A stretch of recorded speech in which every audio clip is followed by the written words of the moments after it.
안녕하십니까, 알림이 황희두입니다. 영상 시작에 앞서 구독, 좋아요, 알림 설정 미리 부탁드립니다. 유튜브 영상을 보시다가 일베나 뉴라이트와 비슷한 주장을 해서 이상함을 느낀 채널이 있다면 양식에 맞춰 게시판에 제보 부탁드립니다. 이외로도 독립유공자, 참전용사 후손분들 관련해서 사연을 전달해 주시면 저희들이 직접 찾아뵐 예정이고요. 갑질 및 폭력, 알리고 싶은 국민청원, 이외로도 각종 피해 제보를 받고 있습니다. 협력 제안, 정책 제안, 연대 등 게시판에 의견 남겨주시길 바라고요. 매번 링크를 이렇게 남겨놓을 테니 많은 제보 부탁드립니다.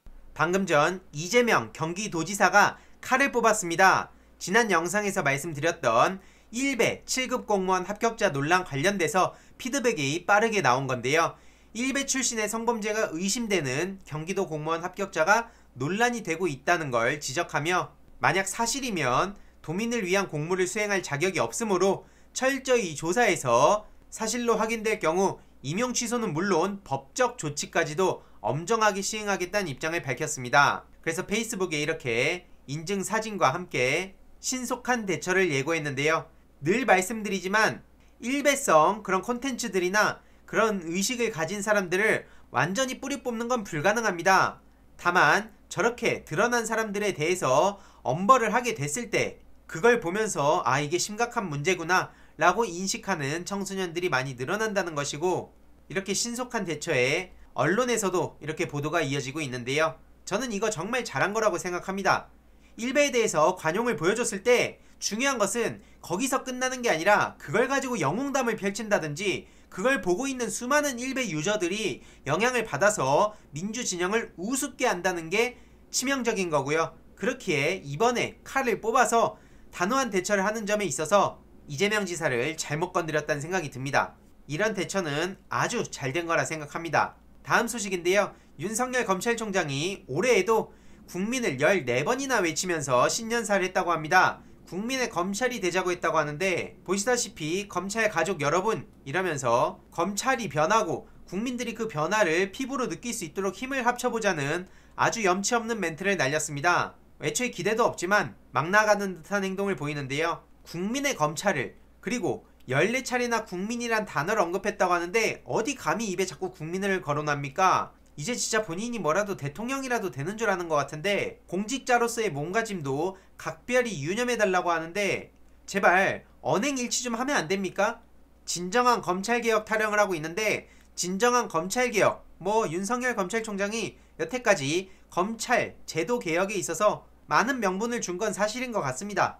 진정한 검찰 개혁을 위해 검찰 내부의 실체를 더 많은 시민들한테 알린 점에 있어서 그 하나만큼은 제가 인정하고 싶은데, 입에 함부로 공정한 검찰, 국민의 검찰 타령하지 마세요. 우월적 권한을 남용하지 않는 게 중요하다고 표현을 하고 있는데, 조국 전 법무부 장관 때라든지 추미애 법무부 장관한테 어떻게 했는지, 그리고 본인 부인 김건희, 본인 장모, 그리고 한동훈, 채널A 관련된 사건들부터 윤대진이라든지 이런 사람들을 어떻게 감싸줬는지, 어디 함부로 입에 공정, 정의, 국민, 범죄 방지, 인권 타령합니까?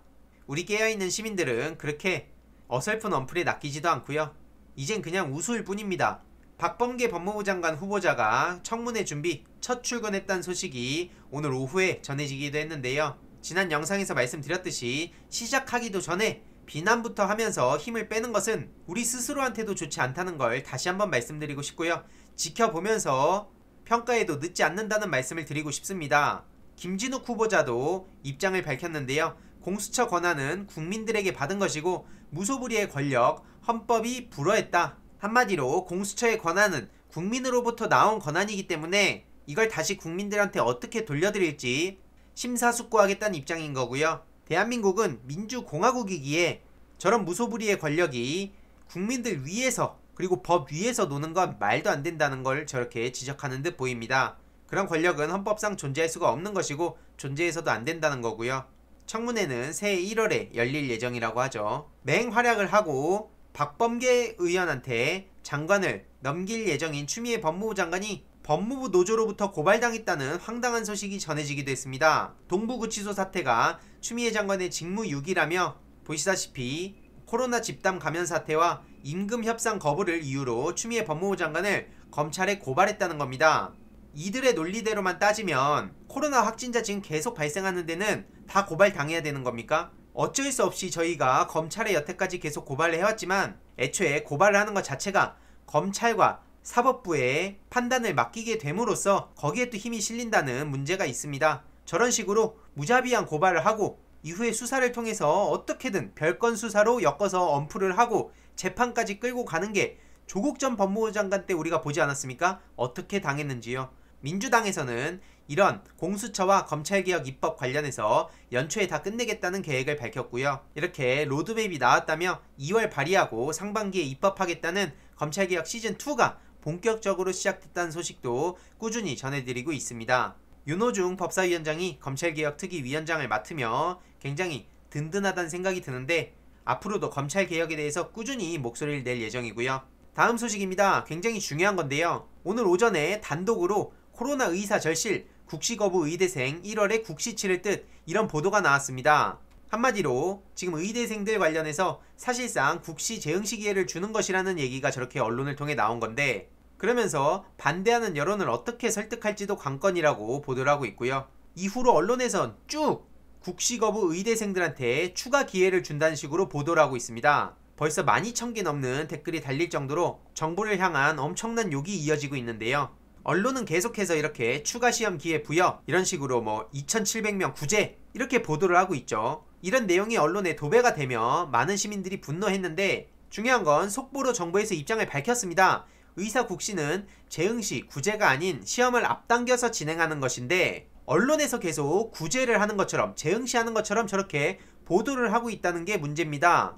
이렇게 KTV를 통해 직접 브리핑을 하기도 했는데요. 보건복지부 홈페이지에 가서 보도자료를 봤습니다. 내용을 보면 앞서 말씀드렸듯이 일단 구제라는 단어를 사용한 적이 없고요. 추가 시험 기회 부여, 의대생 구제 이런 건 언론에서 지금 저렇게 프레임을 만든 거라는 겁니다. 한마디로 내년 1월 시험은 기존 의대생에 대한 구제가 아니고요. 내년 국시 인원이 굉장히 많을 것으로 예상되고 이로 인한 행정력 부담을 완화하고 게다가 지금 확진자 추세를 봤을 때 코로나 상황이 더 심각해질 수 있기에 인력 수급은 정말 중요한 현실적 문제인 거고요. 앞서 말씀드렸듯이 응시 취소자 2,700명을 합하면 내년에 2배가량의 인원을 대상으로 실기시험을 해야 되기 때문에 여러가지 부담이 있는 거고요. 그걸 완화하기 위해서 시험을 앞당기는 겁니다. 그리고 또 중요한 게 있습니다. 실기시험 응시 후 의사면허 취득자에 대한 인턴 전형 시 지역과 공공의료 분야의 인력 충원 시급성을 고려해서 비수도권과 공공병원 정원의 비중을 확대할 계획인데요. 보시다시피 비수도권 50%, 공공병원 32%로 확대를 했습니다. 애초에 정부안도 저렇게 반영이 된 거고요. 한마디로 언론에서 자꾸 구제 얘기를 해서 구제를 하는 것처럼 보이지만 그게 아니라는 게 중요한 겁니다. 보건복지부의 공식 보도자료를 보더라도 어디에도 구제에 대한 얘기는 없는 것이죠. 실제로 의대생들의 반응을 보더라도 소위 멘붕이 왔다는 걸 쉽게 느낄 수 있는데요. 1월 말 시험이 얼마 안 남았는데 지금 혼란스러워하는 게 보이지 않습니까? 댓글에서 서로 싸우고 있는 상황도 보이고요. 그렇게 언론의 제목만 보고 판단할 게 아니라 보건복지부 홈페이지에 가서 보도 자료를 본다든지 이런 내용들을 이제 우리 시민들이 자세하게 들여다보는 게 필요하다는 생각이 들었습니다. 그리고 오늘 유영민 전 과기부 장관을 신임 대통령 비서실장으로 임명했고 신임 청와대 민정수석으로는 신현수 씨가 임명이 됐다고 전해졌습니다. 문재인 정권의 후반기에 여기저기서 문재인 대통령을 흔들려고 안달이 나 있는데요. 누가 뭐라 하더라도 끝까지 문재인 대통령을 지키고 노무현 전 대통령을 그렇게 허무하게 떠나보냈던 사례를 되풀이하지 않도록 목소리를 내도록 하겠습니다. 오늘은 벌써 연말이네요. 남은 연말도 잘 보내시고 다들 새해 복도 많이 받으시고 내일 영상을 통해 찾아뵙도록 하겠습니다. 이번 내용도 유익했다면 구독, 좋아요, 알림 설정, 멤버십 가입 정말 큰 힘이 된다는 점 말씀드리고 싶습니다. 이번 내용도 주위에 널리 공유 부탁드립니다.